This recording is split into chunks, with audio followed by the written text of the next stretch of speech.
33 ಮಕ್ಕಳಿಗೆ ಲೈಂಗಿಕ ಕಿರುಕುಳ, ದಂಪತಿಗೆ ಮರಣ ದಂಡನೆ ಶಿಕ್ಷೆ ನೀಡಿದ ಉತ್ತರ ಪ್ರದೇಶದ ನ್ಯಾಯಾಲಯ. ಇದೊಂದು ಐತಿಹಾಸಿಕ ತೀರ್ಪು. 3 ವರ್ಷದ ಮಕ್ಕಳು ಸೇರಿದಂತೆ 33 ಮಕ್ಕಳ ಮೇಲೆ ಶೋಷಣೆ. 33 ಮಕ್ಕಳಿಗೆ ಲೈಂಗಿಕ ದೌರ್ಜನ್ಯ ನೀಡಿದ್ದ ಒಬ್ಬ ಸೆಕ್ಸ್ ಅಫೆಂಡರ್. 3 ವರ್ಷದ ಮಕ್ಕಳು ಸೇರಿದಂತೆ 33 ಮಕ್ಕಳ ಮೇಲೆ ಸೆಕ್ಸುವಲ್ ಹರಾಸ್ಮೆಂಟ್. ಉತ್ತರ ಪ್ರದೇಶದ ನ್ಯಾಯಾಲಯದಿಂದ ಐತಿಹಾಸಿಕ ವರ್ಡಿಕ್ಟು. ಪೋಕ್ಸೋ ಕಾಯ್ದೆ ವಿಶೇಷ ನ್ಯಾಯಾಲಯದಿಂದ ತೀರ್ಪು ಪ್ರಕಟಗೊಂಡಿದೆ.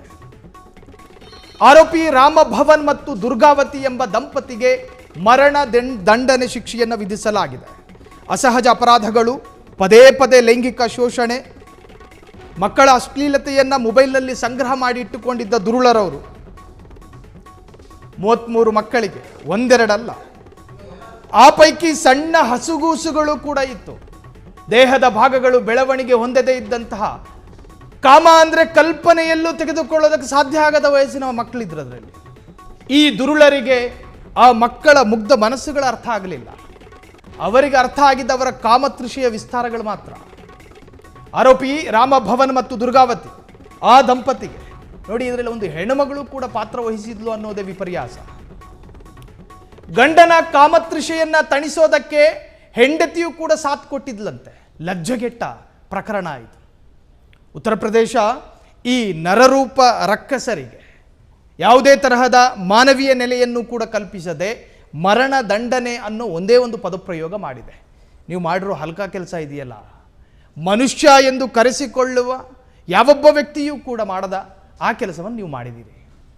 ಜಾನುವಾರುಗಳು ಕೂಡ ಕೆಲವೊಮ್ಮೆ ಲೈಂಗಿಕ ರಿಯಾಯಿತಿಯನ್ನು ಕೊಡುತ್ತೆ ಕೆಲ ಪ್ರಾಣಿಗಳಿಗೆ, ಆದರೆ ಮನುಷ್ಯನಲ್ಲಿ ಈ ತರಹದ ಗುಣಗಳಿಲ್ವಲ್ಲ ಅಂತ. ಉತ್ತರ ಪ್ರದೇಶ ಎಂಬ ಜಂಗಲ್ ರಾಜ್ಯದಲ್ಲಿ ಈ ದಂಪತಿಗಳು ನಡೆಸಿದಂತಹ ಈ ತರಹದ್ದೊಂದು ಕೃತ್ಯ ಇಡೀ ಭಾರತವನ್ನು ಬೆಚ್ಚಿ ಬೀಳಿಸಿತ್ತು. ಈ ಹಿಂದಿನ ಪ್ರಕರಣ ಇದು. ಈ 33 ಮಕ್ಕಳ ಪೈಕಿ 3 ವರ್ಷ 2 ವರ್ಷ ತುಂಬಿದ ಮಕ್ಕಳು ಕೂಡ ಇದ್ರು. ಅಂದರೆ ಸೆಕ್ಸಿನ ಕಲ್ಪನೆಯೇ ಇಲ್ಲದಂತಹ ವಯಸ್ಸಲ್ವಾ ಆ ಮಕ್ಕಳದು, ಹಸುಗೂಸು. ಆ ಮಕ್ಕಳ ದೇಹವನ್ನು ಸ್ಪರ್ಶ ಮಾಡಿ ಲೈಂಗಿಕ ಆಸೆಗಳನ್ನು ಹೆಂಗೆ ತೀರಿಸ್ಕತ್ತಿದ್ದ ಈ ಪುಣ್ಯಾತ್ಮ, ನಿಜಕ್ಕೂ ಕೂಡ ಅದನ್ನು ಯೋಚನೆ ಮಾಡೋದಕ್ಕೂ ಕೂಡ ಸಾಧ್ಯ ಇಲ್ಲ. ಆ ಪ್ರಕರಣಗಳ ನಡೆದ ನಂತರ ಅಲ್ಲಿನ ಅದೆಷ್ಟೋ ಹೆಣ್ಣು ಪೋಷಕರು ತನ್ನ ಗರ್ಭಚೀಲ ಕೊಡ್ಕೊಂಡಿದ್ರಂತೆ. ಈ ಗರ್ಭದಲ್ಲಿ ಇನ್ನು ಹೆಣ್ಣಿಗೆ ನಾನು ಜನ್ಮ ಕೊಡೋದಿಲ್ಲ ಅಂತ. ಹೆಣ್ಣು ಅನ್ನೋ ಲಿಂಗದ ಕಾರಣಕ್ಕಾಗಿ ಆ ಹೆಣ್ಣು ಮಕ್ಕಳನ್ನು ಕರೆತಂದು ಕೆಲ ಗೋದಾಮ್ನಲ್ಲಿ ಇಟ್ಕೊಂಡು ಅವರಿಗೆ ಶೋಷಣೆ ಕೊಡ್ತಾ ಇದ್ರು ಈ ದಂಪತಿಗಳು. ಗಂಡ ಮಾಡುವ ಕೆಲಸ ಕಂಡು ಗಹಗಹಿಸಿಕೊಂಡು ನಗ್ತಿದ್ಲಂತೆ ಹೆಂಡತಿ. ಆಕೆ ಹೆಣ್ಣು ಅಥವಾ ಆಕಾರದಲ್ಲಿ ಹೆಣ್ಣು ಗೊತ್ತಿಲ್ಲ. ಇವರಿಗೂ ಜನ್ಮ ಕೊಟ್ಟಿದ್ದೊಂದು ತಾಯಿ ಅಲ್ವಾ. ಎತ್ರ ನಾರ್ಯಸ್ತು ಪೂಜಂತೆ ರಮಂತೆ ತತ್ರ ದೇವತೆ ಎಲ್ಲ ಹೋಯಿತು. ಆ ಸಂಸ್ಕಾರ ಜೀವಂತವಾಗಿರೋ ಭಾರತದಲ್ಲಿ ಈ ತರಹದ ಸ್ತ್ರೀ ನಿಂದಕರು ಮತ್ತು ಮಕ್ಕಳ ಮೇಲೆ ದೌರ್ಜನ್ಯ ಎಸಗೋದಕ್ಕೂ ಕೂಡ ಹಿಂದೇಟು ಹಾಕದಂತಹ ವ್ಯಕ್ತಿಗಳು. ಉತ್ತರ ಪ್ರದೇಶದ ನ್ಯಾಯಾಲಯ ಐತಿಹಾಸಿಕ ವರ್ಡಿಕ್ಟನ್ನು ಹೊರಡಿಸಿದೆ. ಈ ದಂಪತಿಗಳಿಗೆ ಮರಣ ದಂಡನೆ ಶಿಕ್ಷೆಯನ್ನು ವಿಧಿಸಿದೆ. ಕ್ಷಣ ಕ್ಷಣದ ಸುದ್ದಿಗಳಿಗಾಗಿ ಫ್ರೀಡಂ ಟಿವಿ ಸಬ್ಸ್ಕ್ರೈಬ್ ಮಾಡಿ, ಲೈಕ್ ಮಾಡಿ ಹಾಗೂ ಫಾಲೋ ಮಾಡಿ.